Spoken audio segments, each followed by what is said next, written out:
Good night and welcome to Mindful Live 349. I am your co-host Nathan Springer, joined tonight by the lovely host Leora Springer. Hi. Other people, hi. Hello. Yeah, and we're streaming live on Instagram and TikTok and on YouTube. Sorry, not Instagram. What am I saying? Facebook,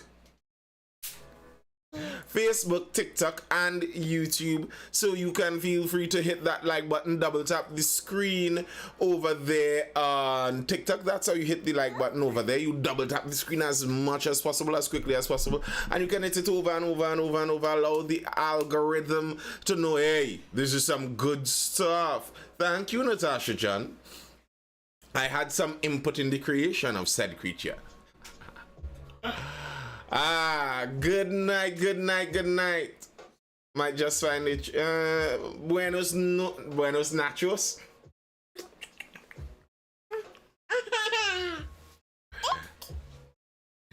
Teeth.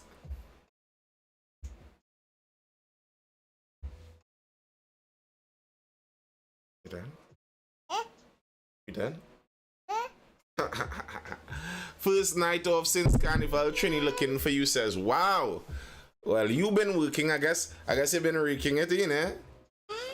Yes, Trini looking for you, been raking in the overtime. Oh gosh, the dust. I can't even say. Oh, you don't say anything about dust, darling. You don't worry about dust. I can't even talk about dust these days in peace. Did you see the Naparima College student that went missing? Wasn't he recovered in a mosque or something unique like that? Yeah, I did see that. Alright, people, make sure you hit that like button, double tap the screen if you are viewing this on repeat over there on YouTube. Now is a good time, you know. I know sometimes you're just listening in your headphones and you're not really taking in the video, but now it's a good time you take the little pause, you hit the like button, and then you go on listening the rest. If you ever missed any of the lives, feel free to subscribe to Nathan Spring over there on YouTube. You can catch all of that over on YouTube if you miss anything. How is the cleanup in Tobago going? Well, it's going, but there are many problems. One being that I believe the vessel is still leaking. So one of the main issues isn't just the cleanup, but actually the plugging of that vessel. Good night, Sandish. I see you there over on Facebook. Good night, bro. I was looking for pies this morning and you weren't out there, bro. Around 9:15. Still early, man. My belly was in my hand.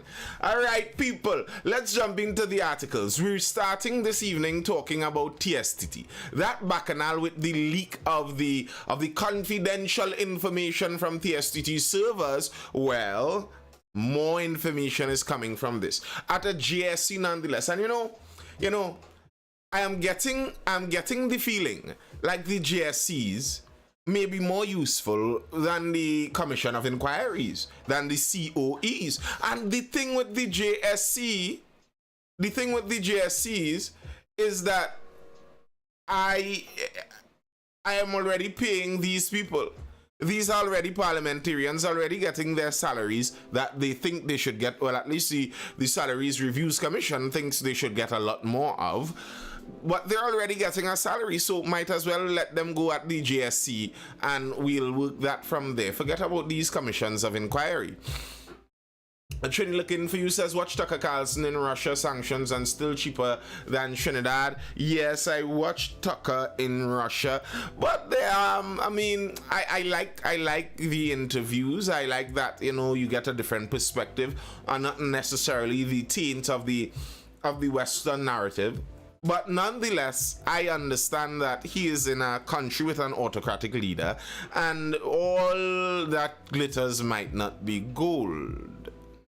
Everything leaking about that vessel except answers. Good one, Alien Ant. What a name, Alien Ant. All right. We're going back over this business about the TSTT. And because we are doing this because the former CEO was before a joint select committee recently, and she had some very interesting things to say. Very interesting. Let's dive into some of that.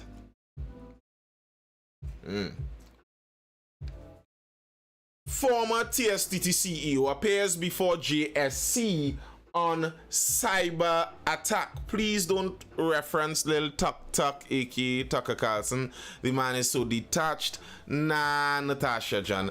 I am not. Good night, Miss Margaret Allijan. Mrs. Sorry. I'm not an anti-Tucker guy like that. I am more pro-Tucker actually. I think he is one of the better journalists in modern times.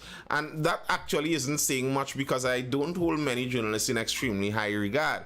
You understand that journalism in modern time has a lot to do with propaganda. It's more being propaganda mouthpieces of whichever worldview you buy into. So there's a lot of that going around. And I think Tucker Carlson, by and large, I'm not going to say he is the go-to guy for truth and honesty at all by any means, but he is not afraid to buck at the common narrative pushed. So I won't call him Little Tuck, and that sounds like something maybe Alexandria Ocasio-Cortez or someone like that may have called him, or someone who really doesn't like his work. And it's strange to me. Obama did an injustice, I think, to the world in how the world understands politics.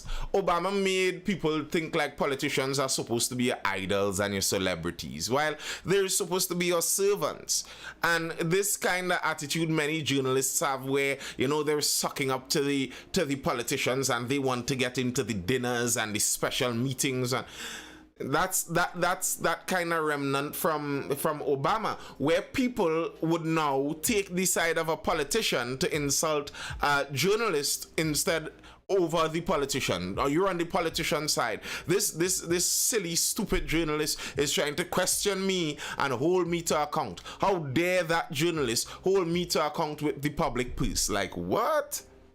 Obama did us an injustice. You're not supposed to be holding your politicians in that kind of celebrity view where you're blinded by their charisma. Obama was able to murder people across the world, kill babies on the other side of the world, drone bomb from a side, and get a Nobel Peace Prize. Even when he collected it, he said he didn't know what it was really for.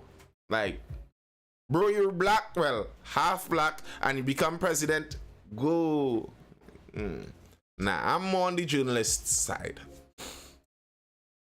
But nonetheless, Tucker is no journalist, my friend. He is a mouthpiece. But Natasha, a mouthpiece of whom? Who is he a mouthpiece for? Because he doesn't toe all Russian lines, so I don't see how he's a mouthpiece for Russia. He doesn't toe the American foreign policy line, so I don't see how he would be a mouthpiece for the American empire. Who is he a mouthpiece for? Which body of money, big money people who have the money to influence journalists and narratives the world over? Which one of those groups do you think he's a mouthpiece for? Like, think about that a bit. Think about the things he says and see who exactly is he campaigning for here? Who is he the mouthpiece of? Or are you being the mouthpiece of someone when you call him a mouthpiece? Are you being propagandized and you are believing a version of propaganda about someone who you maybe don't even listen to? Well, we're talking about Mr. Tucker Carlson right now, Ronnie's World, but that's not what we're ultimately talking about. That's just a side note. What we're ultimately talking about is former TSTT CEO appears before JSC on cyber attack.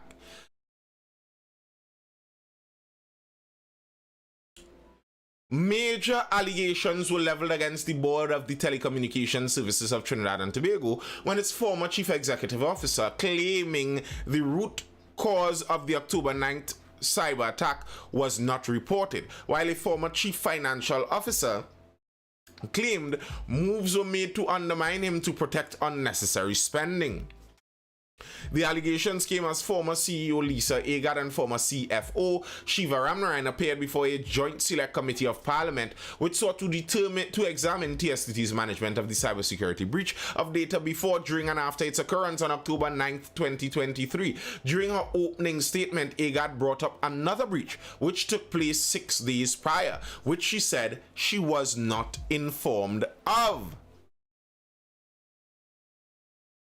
Trini Hotep says, I think a lot of people would say he's a mouthpiece of the Republican Party. If those people say that, I would say they are not familiar with the Republican Party in its entirety. If you look at all of the senior senators of the Republican Party, they are for Russian spending for the military effort over there. He is not for such. The Republican Party is very solidly pro-Israel in just about every single aspect. He is not. So, I don't know how he would be that mouthpiece. White Leather says, Agard spilling the Cosa Nostra secrets. I hope so. Trini Hotep, stop it. Behave yourself. I hope so, White Leather. I like that. I like that. Squeal. Tell on them. You don't go down with this ship. You want what was this lady who used to sing those best Tabanka songs, Dido? Where my millennials at? My millennials in the chat. You all know the Dido? White flag? I'm going down with the ship. Don't go down with the ship tanks. Sell them out. Bust the files. Hi, Michelle. Hi. Michelle, because of your first name, the first name you had as your display name, every time I say it, I'm very tempted to come splitting out your full government name out here. Eminem used it in a remake. Yup. That remake is a staple in pop culture also. Stan. Eminem, as it were, created an urban dictionary word from his song. To stan somebody is actually a word now. I wouldn't doubt there are Gen Z people out here talking about, I am a Nicki stan, I am a this one stan, I stan this one, I stan that one, and they don't even know where the term came from. To be alive in the creation of popular culture history. Millennials had a good time. We had a good time in the 90s. Good stuff. Anyway, Agard went on to say, did TSTT misdirect, obfuscate in the parliament on January 22nd in explaining the root cause of the cyber attack? Agard asked in reference to when members of TSTT's executive appeared before a JSC on the same matter in January.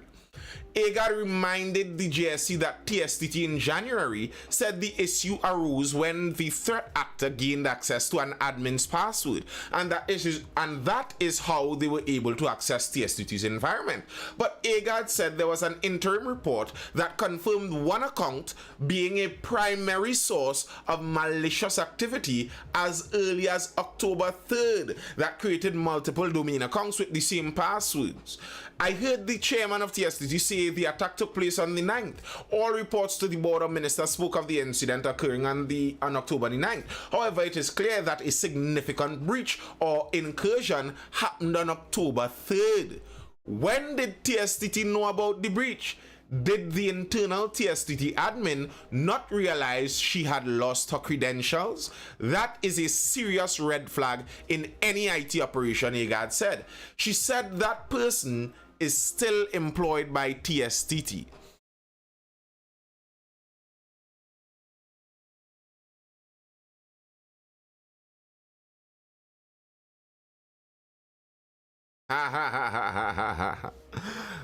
I don't think it's the same stand. But I got you, Natasha. According to the CEO here, bear in mind, this is was the CEO of the company.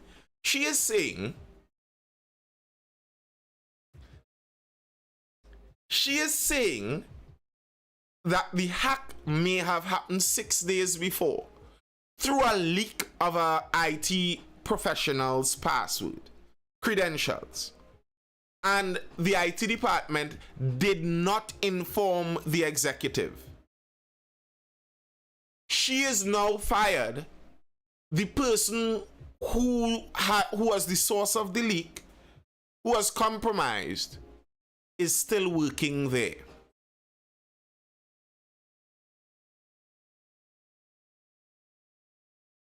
Agard also asked, was any escalation made to anyone in IT? If yes, then to whom and what date? And finally, why was the CEO, which would have been her, not told about this breach that occurred on October 3rd? Why did she have to see it on the checkpoint interim report on the November 10th? Why did all the communication to the CEO about the breach indicate that it occurred on October 9th? In light of these allegations, JSC member Rajunat Indarsing asked, in your opinion, why was there a delay, and was it done deliberately to undermine your office? Agard responded, I can only surmise as to the reason why it was not brought to my attention. It was never communicated to me by the networks and IT team in any form and in any way. So perhaps the question is better directed to TSTT as to why, as CEO, I was not informed that a major breach happened on the 3rd of November. The breach happened. They didn't inform the CEO. And when the tata all hits the fan and goes spraying asunder, the CEO is the fall gal. Not fall guy, the fall gal.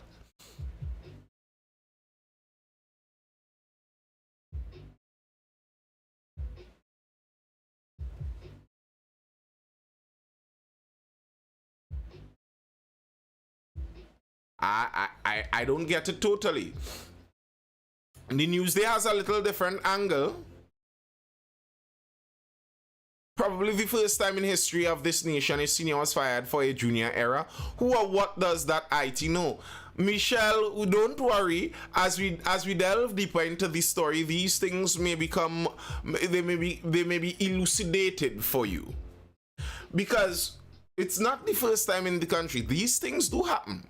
There are many areas in the country. I can't speak on some of those things because they may be privileged information, as they say. But there are areas in the country where they hire technocrats. So they hire someone who is skilled and qualified in a field outside there. Grand. They hire them and put them in place, hopefully to cause one of these state enterprises, state organizations to run well. The person goes in there with their private sector, free market, open market experience, expecting to go and enact those policies on the inside. When they reach the inside, they recognize this isn't the private sector, this is government. And government workers aren't like private sector workers, and they aren't that easy to get rid of, and they can be very vindictive. And if they are there for a while, very often they may know how to get rid of you easier than you know how to get rid of them. This is the problem, as we were talking about Tucker Carlson earlier. This is the problem that many of those in the United States lament about when they talk about their deep state or their permanent government. There are people inside many of these state companies, state organizations that have been there for a long time, and you will not be able to move them. You think you could go in there and, well, this thing's supposed to run easily. What do you mean you can't run this thing profitably? I am going to go in there and I'm going to make this run profitably. Okay, they hire you as CEO. You don't make a year. Listen, recently I know someone who went into one of these auxiliary state groups. Listen, there are many government organizations all around, government companies, little office buildings that are totally funded by the government. Trinidad has government influence all about. I knew someone involved in one of those areas, one of those board stuff and different stuff. And they were trying to, you know, get things streamlined because that place runs like the same way it ran in the 60s when Eric Williams walked the roads. The person brought in assistance, private sector assistance to, you know, really revolutionize this. Within a week, the assistant was fired. And within soon time, the senior person may have to dive out too. That's the way those organizations go. You go in there and they have a bookkeeper, not an accountant, a bookkeeper. Someone who is not qualified in accounting, but they have been keeping the books for the last 20 years. The books are all hard copy.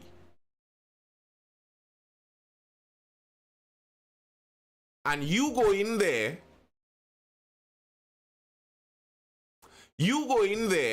and think that, you know what, I think we need to upkeep.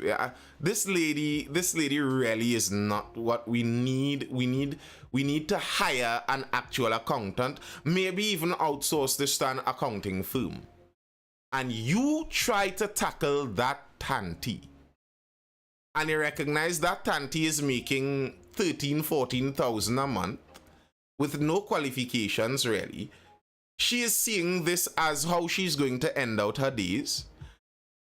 And she has developed many links and friendships through the 20 years that she has been keeping those books. You don't know what she scratched out and wrote into that book on someone else's behest. You try to tackle her and recognize, you can't do it. That's what you get when you promote on service alone also. The facilitators of corruption, correct, Sylvan, correct. There are many of them out there and they aren't easy to get rid of. Let's listen to what the CEO and the CFO spoke about. What the CFO spoke about is very interesting. The Newsday has the headline as ex-TSTT CEO Agard reports to JSC, I was told to stay quiet on cyber attack. TSTT's former CEO Lisa Agard said she was told to keep silent on a cyber attack on the company in 2023.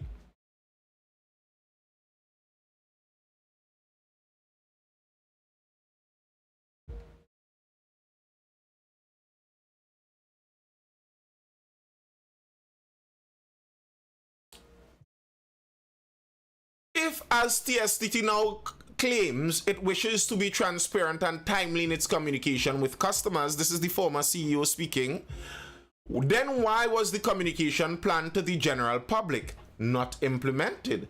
Later, in reply to JSC member Wade Mark, she said she felt pressured by the board to provide them with details of 33 people whose bank account or credit card details had been hacked. I felt if I did not cooperate and provide the information, my position as CEO would be in jeopardy. Committee member Rujunat Indarsing asked about the curtailing of reporting to the public. She replied that she assumed it was a decision endorsed by the board, as it had come just after the board's November 6th meeting.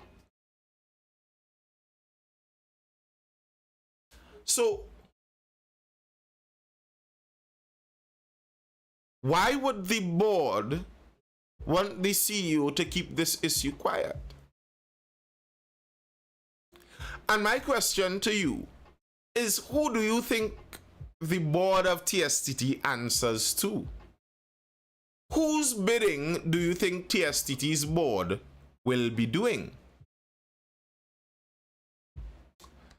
Ex-Chief Financial Officer, I was fired after making TSTT profitable.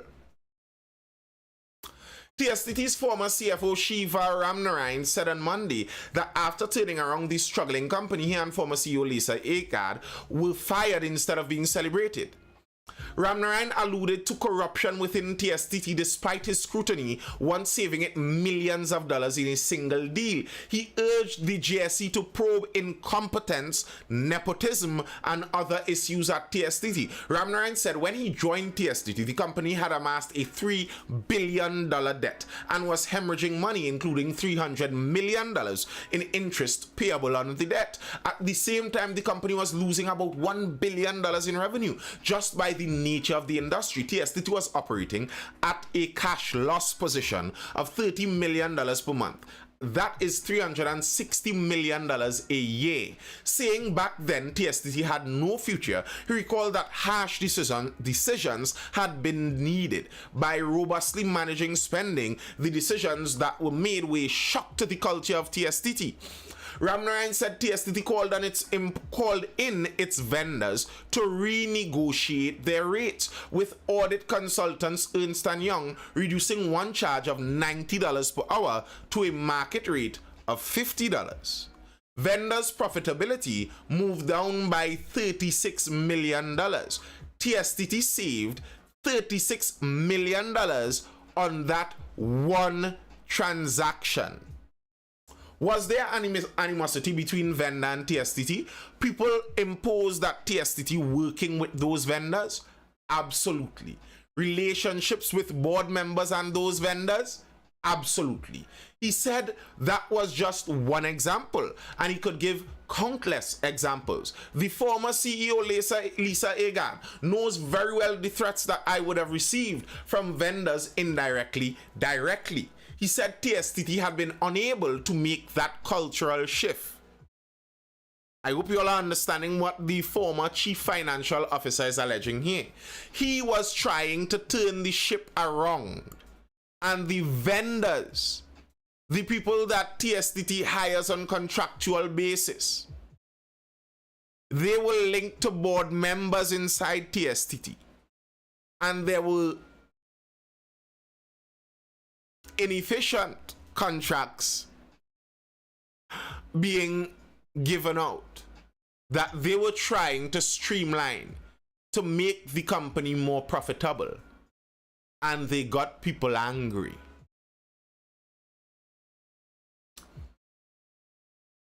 Networks and IT department cost was roughly 14 to 15% of revenue.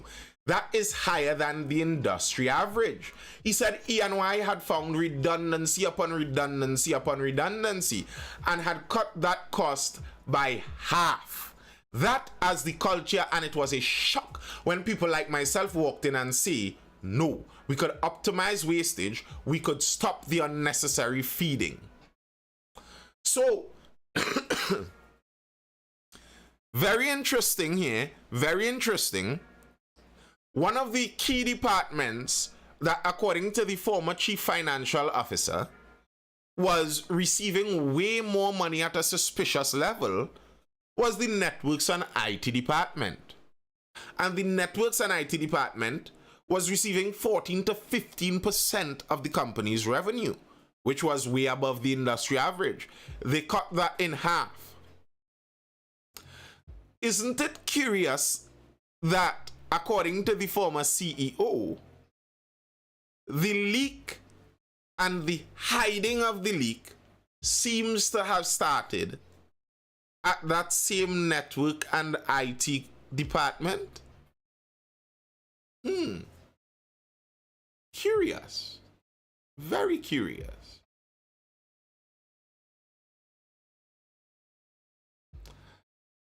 In a few years, they'll do a GSC and the current sport company feeding like that. But these, the CFO went on, but these are legacy vendors with persons working at TSTT in the networks and IT department and elsewhere for more than 20 years. Think about those relationships. 20 years they have inside there. They brown down. They have turned to stone. And now you're trying to tell them the stone is in a bad place. Good luck. So, were we undermined? Absolutely. Ramnarayan said his efforts were made amid opposition by the board. And this is something I want to make absolutely clear so that everyone is certain about what I am saying here. Where else in the world does a CFO and CEO walk up to the board and say, listen, we need to cut costs, we need to optimize wastage, and it is met without favor? It is met with discord, and we have to justify why we want to cut costs. Bizarre, to say the least. He said in all companies he had ever worked for, it had been the opposite. Ramnarayan said undermining had occurred at board level and on every front. He said under procurement rules, a $16 million legacy contract had been awarded to a fresh bidder at $13 million, saving the company $3 million. They were getting people angry. Mikael Modesto says, if you study IT 20 years ago, I can imagine their skill set. Oh gosh.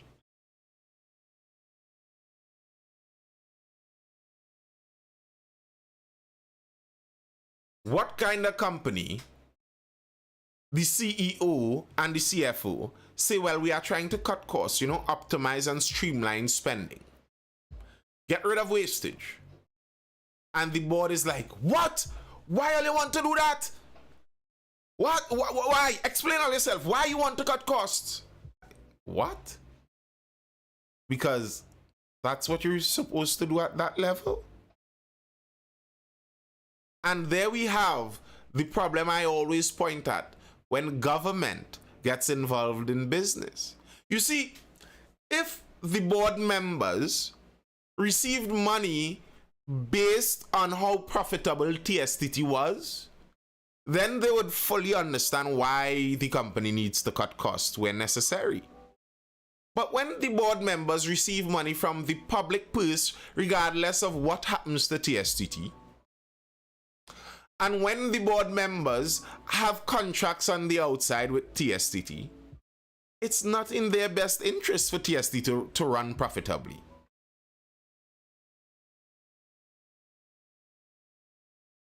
He said some vendors abuse emergency spending requests so as to bypass the process. We have a member of the board of directors who has a company who was the successful recipient of contracts through emergency spend. That was stopped during my tenure. It's populist politics we practice here. In other words, give as many supporters jobs. I disagree. I don't think we practice populist politics here. That's not true, because it's not the rank and file supporters who are given jobs. If you might be surprised when you find out, if you get a list of the people that were given political appointed jobs by the PNM, you may be shocked to see how many of them are closely linked to senior members of the opposition party. Some opposition member's son got a high ranking job in this government. What? How? It's not populism, lad. It's not. It really is not. We are now attempting certain factions in our politics are attempting to flirt with populism, really and truly. But no real government in Trinidad and Tobago has really been populist. Really. No. Not really. Dr. Eric Williams was probably the polar opposite to populist. And his ideology of governing is kind of what still hangs around to this day. So I disagree with the populism.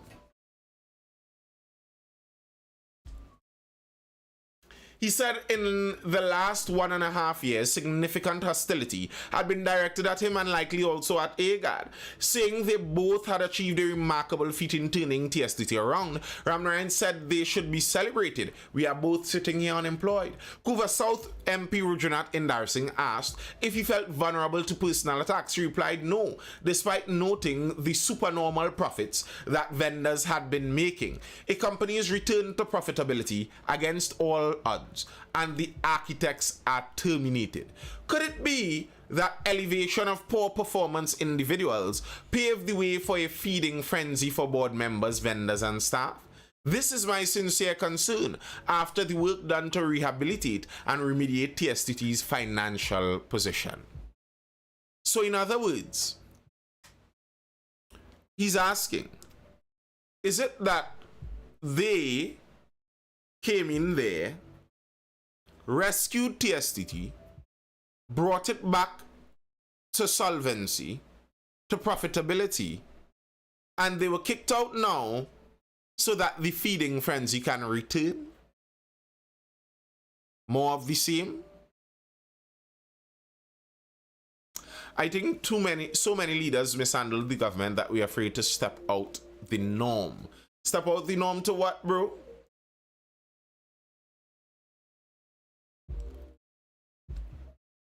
Gonzalez mum on AGAD's remarks to JSC. Minister of Public Utilities Marvin Gonzalez opted on Tuesday not to comment on former TSTT CEO Lisa AGAD's remarks to Parliament's JSC on state enterprises on Monday on events surrounding last October's cyber attack on the telecommunications firm. Ain't that interesting?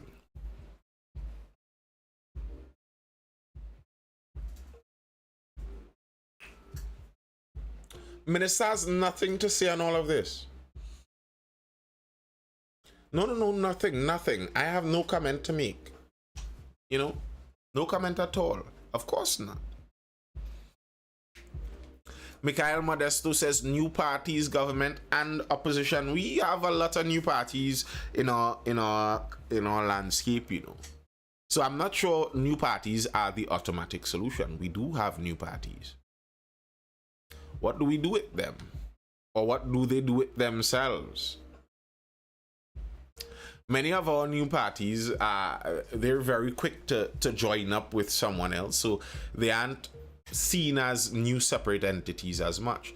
These state-owned entities always seems to be, never mind, yes?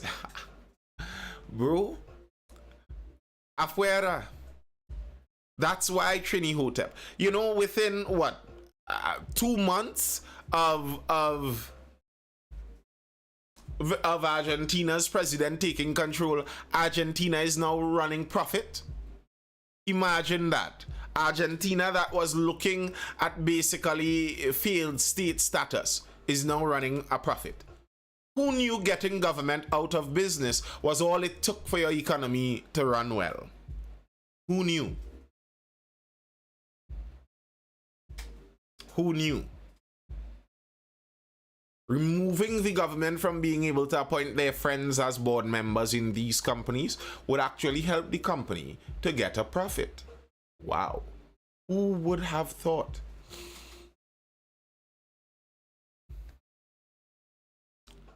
Constitutional reform limiting the terms a PM can serve is a good start. I don't know if that's the main thing. Term limits, like, is the problem in Trinidad and Tobago that we had a prime minister that was there too long?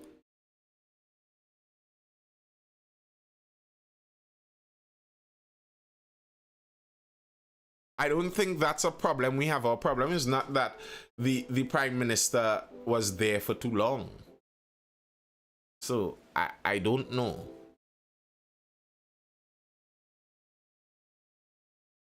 Once you bat food out someone's mouth, whether it's above the table or underneath, you will get resistance. That's a fact, Roger 868 Alfie. That is a fact.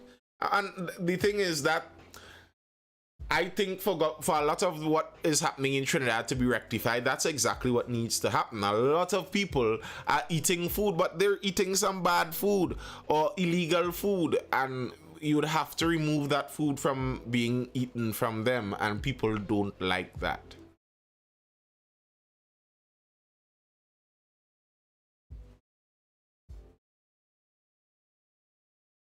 Yes, Rowley needs to sit down with CAMS also, maybe. But as I said, I honestly don't think term limits are the issue. And here's the issue with term limits. Next thing, you actually get a good leader.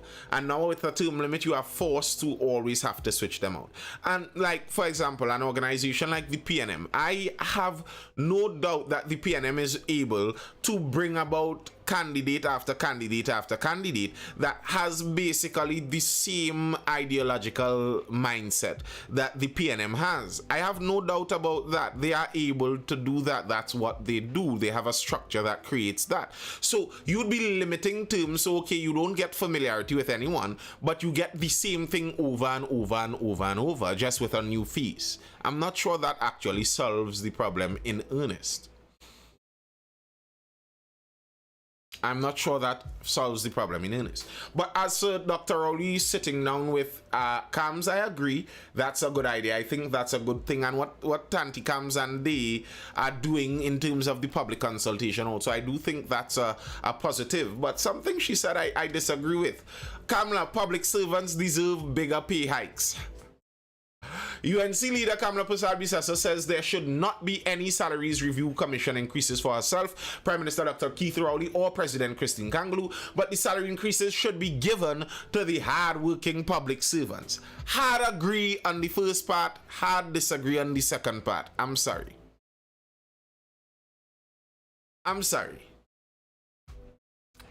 I agree. Don't raise the pay of the senior public servants. But I don't think you're supposed to raise the pay of the general public service either, to be very honest with you.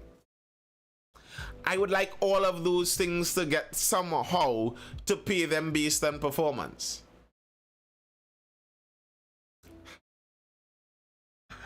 Michelle, many people are barely surviving. Barely surviving isn't a reason to pay you more.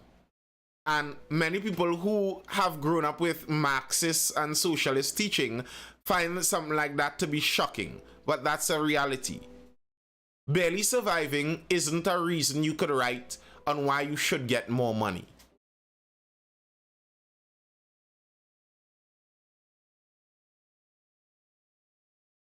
I don't think jobs are there to give people so that they wouldn't starve and so that they would get money.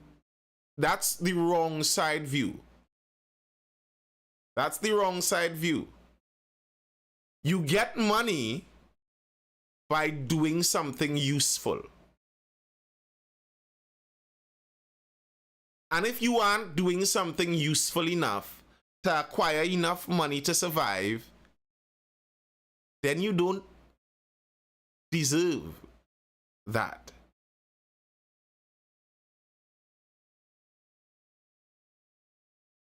You don't. Like, people seem not to understand. It's not about doing something useful. It's about how useful it is. You could dig a hole and fill it back 50 times, and you would have worked very hard. How much should I pay you, though? What benefit are you putting into the system? And you see what some people fail to understand is if you take more out of the system than you put in, you are stealing that from someone. That's like what the United States does in perpetuity. That's what the pandemic didn't show that. The pandemic dictated that, Michelle. The pandemic dictated that. It didn't show that.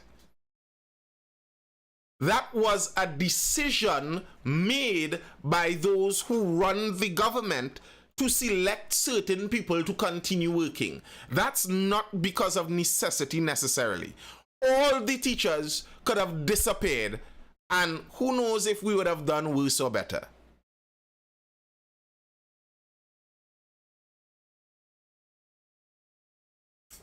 We can do without public health, although you said teachers inside there too. And yes, we can do without public health. A country could survive without public health. It can happen. I'm not saying it's a desirable thing, but it can happen. Nonetheless, this is not what I'm talking about, because health is something. No, why do you think our public health care professionals leave the country so easily?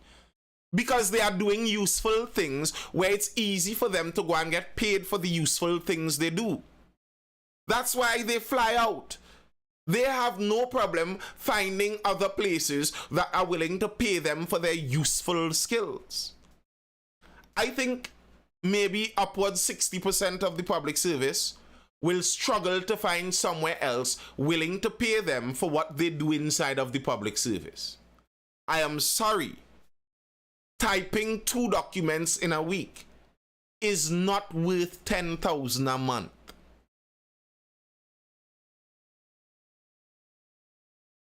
And that is the point I am making.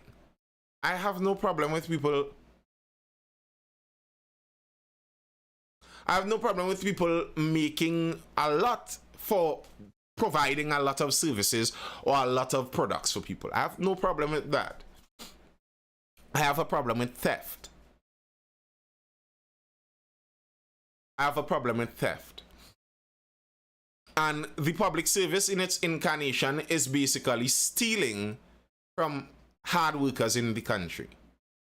And the more we move away from the resource-rich kind of model we have as a country, where, you know, we have that, is it a Dutch model they call it? You know, the resource-rich model where the country itself makes a lot of money from our resources.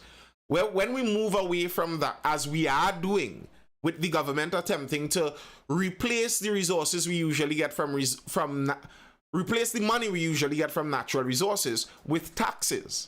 So we have to get that building tax in there, you know, those taxes have to go up, the subsidies have to go down, we have to pay more in because we aren't getting as much out from the natural resources. And the more we tend to do that, the more you would recognize wheat. So I am paying half of my salary in taxes in order to pay the salary for someone who does nothing all day. That person is stealing my money. That is theft.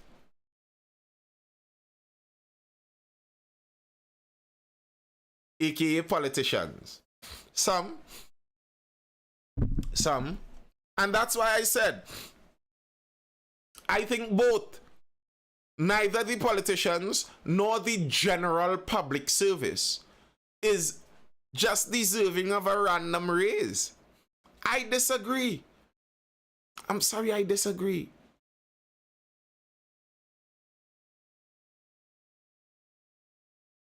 What are you doing to deserve that raise? To warrant giving you more resources? Government involvement just makes the whole thing very twisted. Within their consultation, however, Professor Selwyn Kojo was there and he had some recommendations.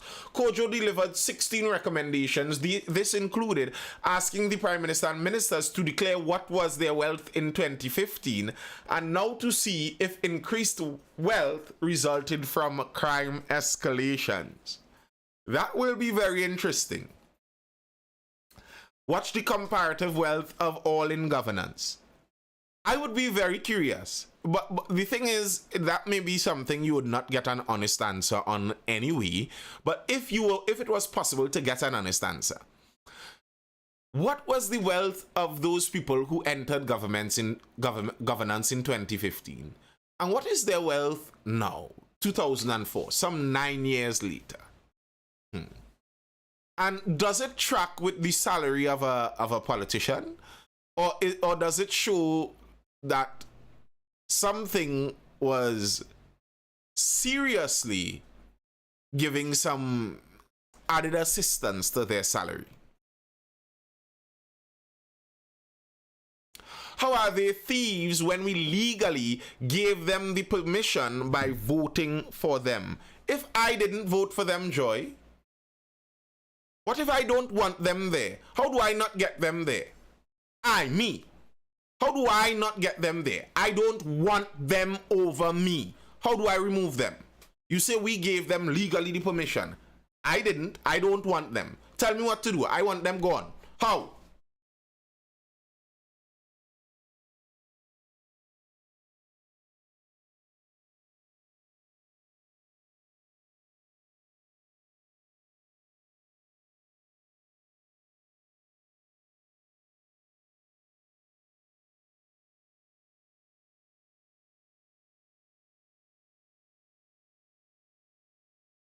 You see, some people seem not to understand this, and once every couple weeks you have to reiterate it. We were born naked and confused into this system. At least I don't know if you had personal meetings with Dr. Eric Eustace Williams. I didn't. I had no say in the governance and style of governance in this country. The Salaries Review Commission, I didn't tell them to create that body. So, to say that I gave them permission to steal my money, no, Joy, I am not, this isn't an insult. This is just how I'm speaking it. I'm glad you asked the question, just by the way. You're fueling the conversation more. So I don't mean any insult either. But even if I don't want them there, voting is not something that we could do to get rid of them. And that's what libertarians and anarchists and etc. See, the majority of people in this country choosing someone should not give that person the right to determine what is best for me. But it is what it is. That is what happens now. Is this salary review a red herring distraction? It feels like it, Wide Leather says. Yeah, it could feel like it. I've been wondering about that. Here's where I will see that answer.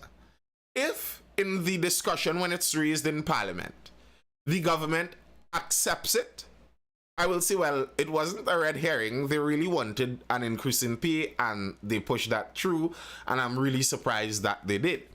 But if in the Parliament, when it's raised in Parliament, the government shoots it down, I would suspect it might be a red herring. Because why would the Salary Review Commission raise this now? Now, some people could talk about, well, it's due and it's expected and they have it's in time.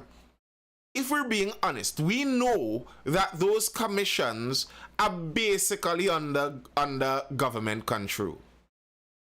I don't think the Salary Reviews Commission will pop up this notification without at least previous knowledge of the government.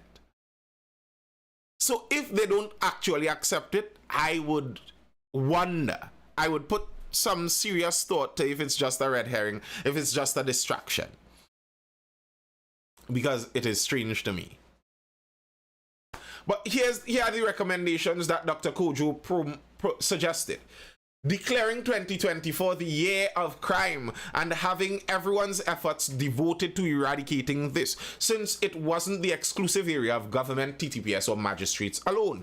Having a national statement on crime and how it's approached as a common goal. Strengthening judicial branches, having the DPP's office more tech-savvy to solve crime.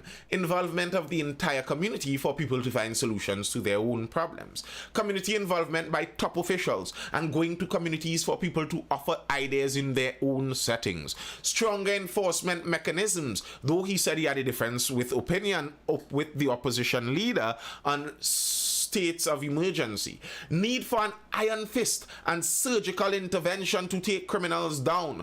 Holding parents and absent fathers to be made to pay and be responsible for crime their juvenile children commit. Kojo agreed with the Prime Minister that people cannot evade self-responsibility. That's one I've been seeing before. Lol, RL, lol. White sugar and fossil fuels. Funny stuff, funny stuff. The badge crash with the coke.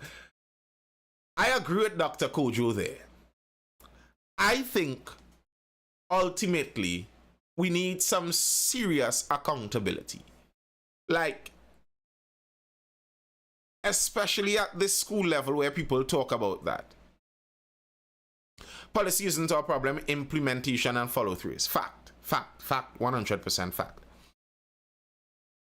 But I wouldn't mind a policy switch where we hold parents accountable for their children's actions. I always say this, especially at the school level. If a child is not responsible for their own actions when they are under 18, who is responsible for it?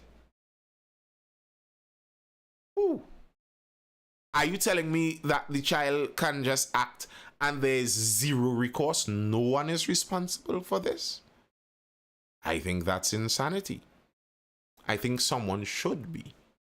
And I think if you do something like that, you force a certain amount of accountability into the society. At least hopefully.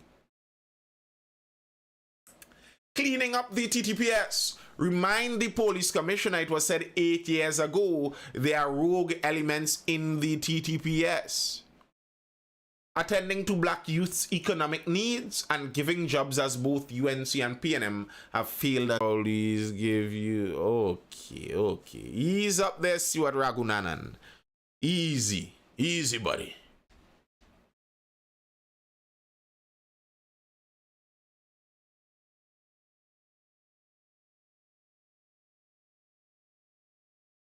Our system has been built for corruption and dependency syndrome. Fact, that's true.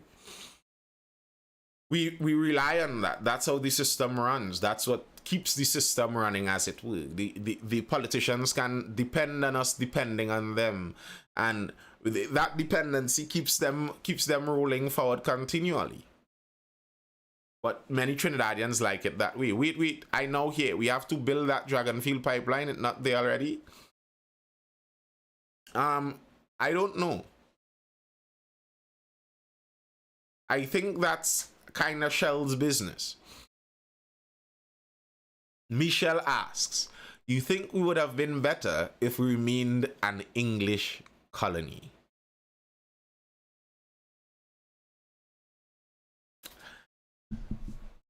I think it's according to what you mean by better. Now,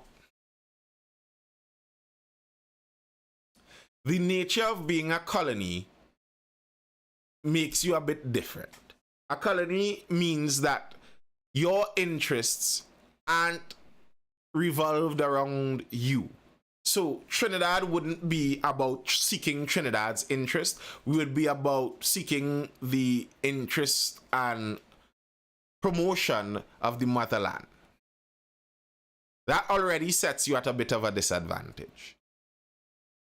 And I think that is kind of like asking the question, would a 20-year-old child be better suited by listening to everything their parents says to do it their entire life? Or would they be better suited by going it on their own? And I would say the parent may make better decisions for them and the parent would have more resources. So of course, certain things would be beneficial if left up to the parent. However, independence is in and of itself a benefit.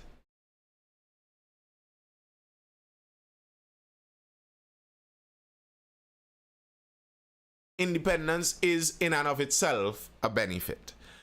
So you are not sure how many foreign companies may have been in Trinidad and Tobago. So, okay, you find it difficult to start a business in Trinidad and Tobago. Would it have even been possible if we were a colony? Or would it have been that all the businesses are British businesses and we will own nothing and be happy? You see, the idea of us being lover boy, ease up on the herb. You're burning it too hard. The idea of us being better off being controlled by smarter thinking Europeans who are less corrupt is basically what the World Economic Forum proposes. So, if you think that we would have been better off as a colony, then you shouldn't have a problem with the World Economic Forum's proposal, because that is what they're proposing. They're saying that most of these places and countries and societies don't know how to run themselves. It would all be much better if there was global unified leadership under the common stakeholders. And these stakeholders would understand how to best run things. And you don't have to worry about anything. Just work. I'm sorry. I rather have to row my own boat and plot my own course than be a well taken care of slave. My opinion. Triniflix, Nathan, we need to create shorts in a documentary style created for the average Joe. Triniflix, I am around, message me and tell me ideas if you have an idea of something. And there are many ideas I have to create certain stuff, but also time and ability / time too. So there's also that. But agreed. So, and what I recognize with many of the people that wish for us still remaining a colony, what they actually want is British citizenship. It's not that they believe Trinidad and Tobago would have actually been better off. They believe they would have been better off. That's what many of the people who say and discuss that believe. They don't actually think that the country of Trinidad and Tobago would have been more advanced and all of that. No, they believe that I would have had a better life as a British citizen. And the thing is, you might be right. But that's not the same thing as saying Trinidad and Tobago as a country would have been better off remaining a British colony. That's my view. Why don't you come out with a political party? We vote for you. And that, you see, Loverboy, I think that kind of mentality is why we end up in problems in the first place. We assume that we could vote our way out of the problems that we are in, but we didn't even really vote our way into the problems we are in. So why do we assume that we can vote ourselves out? Well, Michelle, on that note, you aren't the only one that have to dive out. So I'm going to PS. What? You're a permanent secretary out there? Is that what you're saying? Anyway, people, that's all I have for now. If there are no further comments or questions, I'll look to mosey on out. Someone said don't dive out, so I'll mosey on out. Public servant. National leadership should be made to be interviewed for the job in which they wish to be installed, Keys Kamani said. Well, you see, technically speaking, Keys Kamani, that is what campaigning is about. When the politicians go and talk on the political stage and they talk about great is the PNM and we shall prevail and all this nonsense and thing, the idea there is that they're supposedly interviewing for the job. Here's the problem. You aren't the only person hiring. And there are some people who are hiring who are okay taking bribes to hire. All they need is some rum and a little favor in their direction, and they will choose you. So the politician doesn't need to be interviewed by you only. They're being interviewed by the masses. And they're trying to select the interview style that would reach the most people. And that's what they do. and the performance appraisal rubric to be institutionalized for underperformance. But if they underperform, then what do we do? You see, that's the idea of elections. In the voting system, what the proposal is that the performance appraisals are done by the public, and they are punished for their underperformance by the voters. That's the democratic system. Yes, on 5-year contracts. Now, maybe you could try to put in their right to recall. Maybe if you could get over a certain amount of signatures, then you can recall people. That makes sense to me. If you're saying that we put someone in there based on public sentiment, then I think we should take someone out based on the same thing too.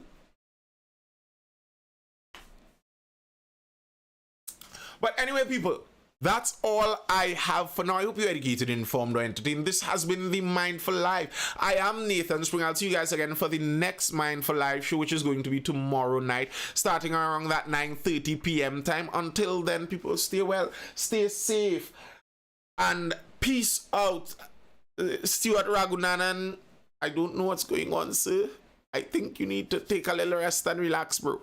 Have a blessed night, lover boy. Laters, everyone. Stay safe out there. I'll see you guys tomorrow. Peace.